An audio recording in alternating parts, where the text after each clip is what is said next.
ಅವ್ರು ಮುಗಿಸಿ ಬಂದಾರಂತ ಇಲ್ಲ ರಸ್ತೆಗೆ ಹೋಗ್ಯವು ಚೆಕ್ ಮಾಡ್ಬೇಕಾಯ್ತಮ್ಮ. ಶ್ರೀ ಮಲ್ಲಿಕಾರ್ಜುನ್ ಅವರು ಸ್ವಲ್ಪ ವಿವೇಚನೆಯಿಂದ ಮಾತಾಡ್ತಾರೆ. ಇದು ಸುಮ್ಮನೆ ಬಾಯಿಗೆ ಬಂದಂಗೆ ಈ ಬೀದಿಯಾಗಿ ಹೋಗೋದಾರು ಮಾತಾಡ್ತಾರೆ. ಈ ಸತ್ಯಗಳು ಎತ್ತಿನ ಸತ್ಯ ಮಾತಾಡ್ತಾರೆ, ಈ ತರಕಾರಿ ಮಾರ್ಕೆಟ್ನೇ ಮಾತಾಡ್ತಿರ್ತಾರೆ. ಆ ಮಟ್ಟದ ರಾಜಕಾರಣಿ ಥರ ಆಗಬೇಡಪ್ಪ ಅಂತ ಹೇಳ್ತಾರೆ. ಅವ್ರು ಮುಗಿಸಿ ಬಂದಾರಂತ ಇಲ್ಲ ರಸ್ತೆಗೆ ಹೋಗ್ಯವು ಚೆಕ್ ಮಾಡ್ಬೇಕಾಯ್ತಮ್ಮ. ಮಕ್ಕಳು ಇಬ್ಬರು ಸಹಿತ ನೀವು ದುರ್ಗಾಂಬಿಕಾ ದೇವಸ್ಥಾನಕ್ಕೆ ಅಧ್ಯಕ್ಷರು ಕಾರ್ಯಾಧ್ಯಕ್ಷರಿದ್ದೀರಿ. ನಿಮ್ಮ ಇತಿಹಾಸ ಹೇಳಲ್ಲ ನಾನು. ಅಯೋಧ್ಯೆಗೆ ಬೆಳ್ಳಿ ಇಟ್ಟಿಗೆ ಕೊಟ್ಟಿದ್ರು ಅಂತ ದಾವಣಗೆರೆಯಿಂದ ಭಕ್ತರು ಕೊಟ್ಟಿದ್ರು ಅಂತ ಇದೆ ಸರ್. ಈಗ ಅಲ್ಲಿ ನೋಡಿದ್ರೆ ಬೆಳ್ಳಿ ಇಟ್ಟಿಗೆಗಳು ಇಲ್ಲ ಅಂತ ಹೇಳ್ತಾರೆ.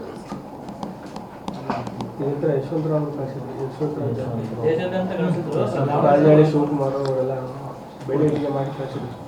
ಅವ್ರಿಗೆ ಹಿಂದೂಗಳೆಲ್ಲ ಡೆತ್ ಆಗಿದ್ರಲ್ಲ, ಅವ್ರ ಹೆಸರು ಬರೆದೇನೋ ಬೆಳ್ಳಿ ಇಟ್ಟಿಗೆ ರಾಮ ಮಂದಿರಕ್ಕೆ ಸಮರ್ಪಣೆ ಮಾಡಿ. ಅವ್ರು ಮುಗಿಸಿ ಬಂದಾರಂತ ಇಲ್ಲ ರಸ್ತೆಗೆ ಹೋಗ್ಯವು ಚೆಕ್ ಮಾಡ್ಬೇಕಾಯ್ತಮ್ಮ.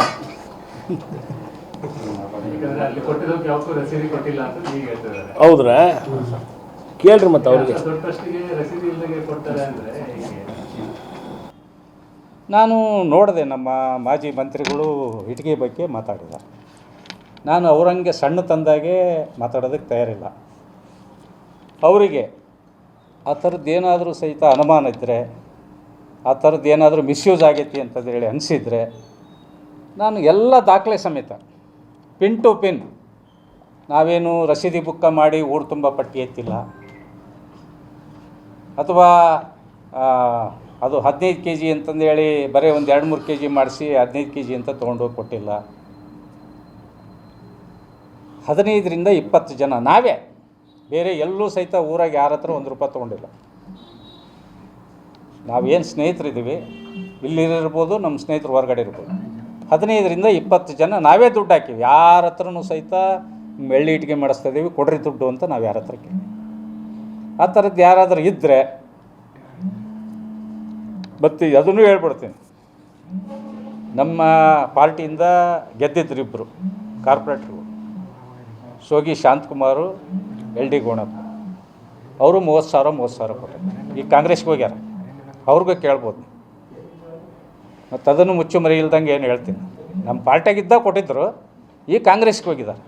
ಬೇಕಾದ್ರೆ ಅವ್ರನ್ನೂ ಕೇಳ್ಬೋದು ನೀವು, ಏನಪ್ಪ ಎಲ್ಲೆಲ್ಲಿ ದುಡ್ಡು ಎತ್ತಿದ್ರಿ, ಏನು ಮಾಡಿದ್ರಿ ಅಂತ. ಅವ್ರು ಇದ್ದರು ಅದ್ರಾಗೆ. ನಾವೊಂದು ಮೀಟಿಂಗ್ ಏನು ಮಾಡಿದ್ವಿ ಮನೆಯಲ್ಲಿ, ಅವರಿದ್ದರು. ಹಾಗಾಗಿ ₹1 ನಾವು ಹೊರಗಡೆಯಿಂದ ದುಡ್ಡು ಎತ್ತಿಲ್ಲ ಯಾರ ಹತ್ರ ಸಾರ್ವಜನಿಕವಾಗಿ. ಅದೆಲ್ಲ ಹಣವನ್ನು ಸಹಿತ ನಾವು ನಮ್ಮ ಸ್ನೇಹಿತರು, ನಾನು ಸಹಿತ ₹1,00,000 ಕೊಟ್ಟಿದ್ದೀನಿ. ರಾಜನಹಳ್ಳಿ ಶಿವಕುಮಾರ್ ₹1,00,000 ಕೊಟ್ಟಿದ್ದಾರೆ. 9 ಲಕ್ಷ ಚಿಲ್ಲರೆ ದುಡ್ಡು ಕಲೆಕ್ಷನ್ ಆಯಿತು. ಆ ದುಡ್ಡನ್ನು ನಮ್ಮ ಉತ್ತಮ್ ಚಂದ್ ಜೈನ್ ಅವರು ನಮ್ಮ ಪಾರ್ಟಿಯ ವೆಲ್ವಿಷರ್, ಅವ್ರ ಕಡೆ ಕೊಟ್ವಿ ನಾವು ಬೆಳ್ಳಿ ಇಟ್ಟಿಗೆ ಮಾಡಿಸ್ರಿ ಅಂತ. ಅವರು ಕೊಲ್ಲಾಪುರದಲ್ಲಿ ಮಾಡಿಸಿದ್ರು. ಅದು ನಾವು ನಿರೀಕ್ಷೆ ಇಟ್ಟಿದ್ದಕ್ಕಿಂತ ಜಾಸ್ತಿ ಆಗ್ಬಿಡ್ತು, ತೂಕ ಜಾಸ್ತಿ ಆದಾಗ ಆ ದುಡ್ಡನ್ನು ಅವ್ರು ತುಂಬಿದ್ರು 3.5 ಲಕ್ಷ. ಉತ್ತಮ್ ಚಂದ್ ಜೈನ್, ಇದರಲ್ಲಿ ಉತ್ತಮ್ ಚಂದ್ ಜೈನೂ ಬದುಕಿದ್ದಾರೆ, ಯಶವಂತರಾವು ಬದುಕಿದ್ದಾರೆ, ರಾಜನಹಳ್ಳಿ ಶಿವಕುಮಾರು ಬದುಕಿದ್ದಾರೆ. ಏನು ದುಡ್ಡು ಕೊಟ್ಟರು ಅಷ್ಟರು ಬದುಕಿದ್ದಾರೆ. ಬೇಕಾದ್ರೆ ಅವ್ರನ್ನೆಲ್ಲರನ್ನೂ ಒಂದು ಸತಿ ಪೆರೇಡ್ ಮಾಡಿಸು ಅಂದರೆ ಪೆರೇಡ್ ಮಾಡಿಸ್ತೀನಿ. ಅವ್ರು ಬಿಟ್ಟು ಯಾರಾದರೂ ಸಹಿತ ಇಲ್ಲಪ್ಪ ಇವ್ರು ಸುಳ್ಳು ಹೇಳ್ತಿದ್ದಾರೆ, ಇಂತಿಂಥರ ಕಡೆ ದುಡ್ಡು ಎತ್ತಿದ್ದಾರೆ ಅಂದರೆ ಮಲ್ಲಿಕಾರ್ಜುನ್ ಅವರು ಯಾವ ಶಿಕ್ಷೆಗೆ ಗುರಿಪಡಿಸ್ತಾರೋ ಅದನ್ನು ಅನುಭವಿಸೋದಕ್ಕೆ ನಾನು ತಯಾರಿದ್ದೀನಿ. ಒಂದು ಮಾತನ್ನು ನಾನು ಹೇಳಲಿಕ್ಕೆ ಬಯಸ್ತೀನಿ. ಇದನ್ನು ಏನೋ ನಾವು ಕಳ್ತಂದಾಗ ಹೋಗಿ ತೊಗೊಂಡೋಗಿ ಕೊಟ್ಟಿಲ್ಲ. ಪರಮ ಪೂಜ್ಯ ಬಸವಪ್ರಭು ಮಹಾಸ್ವಾಮಿಗಳು ಅವತ್ತು ಅಯೋಧ್ಯೆ ಮಂದಿರಕ್ಕೆ ಬಂದಿದ್ರು ಅವ್ರ ತಾಯಿ ಕರ್ಕೊಂಡು ದೇವಸ್ಥಾನ ನೋಡೋದಕ್ಕೆ. ಆ ಸಂದರ್ಭದಲ್ಲಿ ನಮ್ಮ ಲಾಡ್ಜ್ನಾಗೆ ಉಳ್ಕೊಂಡಿದ್ರು ಅವರು, ನಾವು ಉಳ್ಕೊಂಡು ಲಾಡ್ಜ್ನಾಗೆ ಉಳ್ಕೊಂಡಿದ್ರು. ಅವ್ರ ಸಮ್ಮುಖದಲ್ಲಿ ಅವ್ರನ್ನ ಕರ್ಕೊಂಡು ಹೋಗಿ ಕರ್ಕೊಂಡು ಹೋಗಿ ನಾವು ಟ್ರಸ್ಟಿಗೆ ಅದನ್ನು ಮುಟ್ಟಿಸಿದ್ದೀವಿ. ಅದನ್ನು ಬಸವಪ್ರಭು ಸ್ವಾಮೀಜಿಗೂ ಸಹಿತ ನೀವು ಕೇಳ್ಬೋದು, ನಾವು ಯಾರ್ಯಾರು ಹೋಗಿದ್ವಿ, ಯಾರ ಕೈಯಲ್ಲಿ ಮುಟ್ಟಿಸಿದ್ವಿ, ಏನು ಮುಟ್ಟಿಸಿದ್ವಿ ಅಂತ. ಅದರಿಂದ ಮಂತ್ರಿ ಮಲ್ಲಿಕಾರ್ಜುನ್ ಅವರು ಸ್ವಲ್ಪ ವಿವೇಚನೆಯಿಂದ ಮಾತಾಡ್ತಾರೆ. ಇದು ಸುಮ್ಮನೆ ಬಾಯಿಗೆ ಬಂದಂಗೆ ಈ ಬೀದಿಯಾಗಿ ಹೋಗೋದಾರು ಮಾತಾಡ್ತಾರೆ. ಈ ಸತ್ಯಗಳು ಎತ್ತಿನ ಸತ್ಯ ಮಾತಾಡ್ತಾರೆ, ಈ ತರಕಾರಿ ಮಾರ್ಕೆಟ್ನೇ ಮಾತಾಡ್ತಿರ್ತಾರೆ. ಆ ಮಟ್ಟದ ರಾಜಕಾರಣಿ ಥರ ಆಗಬೇಡಪ್ಪ ಅಂತ ಹೇಳ್ತಾರೆ. ತರಕಾರಿ ಮಾರ್ಕೆಟ್ನೇ ಸುಮ್ಮನೆ ಎಲ್ಲೆಲ್ಲಿದ್ದಾನೆ ಸೇರ್ಕೊಂಡಿರ್ತಾರೆ, ಏನೇನೋ ಮಾತಾಡ್ತಿರ್ತಾರೆ ಅವ್ರು ಬಾಯಿಗೆ ಬಂದವೆ. ಈ ಥರದ್ದು ರಾಜಕಾರಣಿ ಆಗಬೇಡ, ಸ್ವಲ್ಪ ಪ್ರಬುದ್ಧ ರಾಜಕಾರಣಿ. ಯಾಕಂದರೆ 3 ಬಾರಿ ಶಾಸಕ ಆಗಿದ್ದು, 3 ಬಾರಿ ಮಂತ್ರಿ ಆಗಿದ್ದು, ಏನು ಸ್ವಲ್ಪ ಏನಾದರೂ ಒಂದು ಸ್ಟೇಟ್ಮೆಂಟ್ ಕೊಡಬೇಕಾದ್ರೆ ಅದ್ರ ಬಗ್ಗೆ ಪೂರ್ಣ ಪ್ರಮಾಣದಾಗ ತಿಳ್ಕ. ತಪ್ಪಿದರೆ ಮುಲಾಜಿಲ್ದಲ್ಲೇ ಖಂಡಿಸು, ಯಾಕಂದ್ರೆ ನಿನ್ನ ಕೈಯಾಗ ಅಧಿಕಾರ ಐತಿ. ಬೇಕಾದ್ರೆ ಪೊಲೀಸ್ ಇಲಾಖೆಗೆ ಹಚ್ಚಿ ಚೆಕ್ ಮಾಡಿಸು. ಚೆಕ್ ಮಾಡಿಸಿ ಏನಪ್ಪ ಈ ರೀತಿ ಎಲ್ಲ ಎತ್ತಿದ್ರು, ಎಲ್ಲಿ ಹೋಗೈತಿ ದುಡ್ಡು, ಏನು ಎತ್ತ, ನಮ್ಮವರೆಲ್ಲ ದುಡ್ಡು ಕೊಟ್ಟಿದ್ದಾರೆ, ಲಕ್ಷಾಂತರ ರೂಪಾಯಿ ರೊಕ್ಕ ಕೊಟ್ಟಿದ್ದಾರೆ, ರಸೀದಿ ಅದಾವೆ ನಮ್ಮ ಹತ್ರ ಅಂತಂದು ಹೇಳಿ ಚೆಕ್ ಮಾಡಿಸು. ಅದು ಯಾಕೆ ಸುಮ್ಮನೆ ಬಾಯಿಗೆ ಏನೋ ಬಂದ ತಕ್ಷಣವೇ ಯಾರೋ ಏನೋ ಕೇಳಿದ ತಕ್ಷಣ ಏನೋ ಒಂದು ಹೇಳೋದು, ಬಾರಿಕೆ ಉತ್ತರ ಹೇಳೋದು, ಈ ರೀತಿ ಮಾಡಬೇಡ. ನಿನ್ನ ಘನತೆಗೆ ಒಳ್ಳೆಯದಲ್ಲ. ಯಾಕೆಂದರೆ ನಿಮ್ಮ ಅಪ್ಪ ಮಕ್ಕಳು ಇಬ್ಬರೂ ಸಹಿತ ನೀವು ದುರ್ಗಾಂಬಿಕಾ ದೇವಸ್ಥಾನಕ್ಕೆ ಅಧ್ಯಕ್ಷರು ಕಾರ್ಯಾಧ್ಯಕ್ಷರಿದ್ದೀರಿ. ನಿಮ್ಮ ಇತಿಹಾಸ ಹೇಳಲ್ಲ ನಾನು? ಹಾಂ, ದುರ್ಗಾಂಬಿಕಾ ದೇವಸ್ಥಾನದಾಗ ಏನೇನು ನಡೆದೈತೆ ಇತಿಹಾಸ ಹೇಳಲೇನಪ್ಪ? ದಮ್ಮಿದ್ದರೆ ನಾನೇನು ಬೆಳ್ಳಿ ಇಟ್ಟಿಗೆಗೆ ಅಕ್ರಮ ನಡೆದೈತಿ ಅಂತ ಹೇಳ್ತೀಯ, ಅದನ್ನು ಸಾಬೀತುಪಡಿಸು. ನೀವೇನೇನು ಅಪ್ಪ ಮಕ್ಕಳು ಅಧ್ಯಕ್ಷರು ಕಾರ್ಯಾಧ್ಯಕ್ಷ ಆಗಿದ್ದಲ್ಲಪ್ಪ ನೀನೇ ದೇವಸ್ಥಾನಕ್ಕೆ, ನಾನು ಬಾಯಿ ಚಾಟ ಕೇಳಲ್ಲ, ವಿತ್ ದಾಖಲೆ ಸಮೇತ ದುರ್ಗಾಂಬಿಕಾ ದೇವಸ್ಥಾನದೊಳಗೆ ಏನು ಅಕ್ರಮ ನಡೆದೈತಿ ಅಂತಕ್ಕಂಥದ್ದು ದಾಖಲೆ ಸಮೇತ ಮುಂದೆ ಬರ್ತೀನಿ. ಆತನಿಗೆ ನಿಜವಾಗೂ ಸಹಿತ ನಾನು ಪ್ರಾಮಾಣಿಕ, ದಕ್ಷ, ಎಲ್ಲೂ ಸಹಿತ ನನ್ನ ಅವಧಿ ಒಳಗೆ ಯಾವುದೂ ಅಕ್ರಮ ನಡೆದಿಲ್ಲ ಅನ್ನೋದಾದರೆ ಸ್ನೇಹಪೂರ್ವಕವಾಗಿ ಇಬ್ಬರು ಕೂತ್ಕೊಂಡು ಪ್ರೆಸ್ ಮೀಟ್ ಮಾಡೋಣ.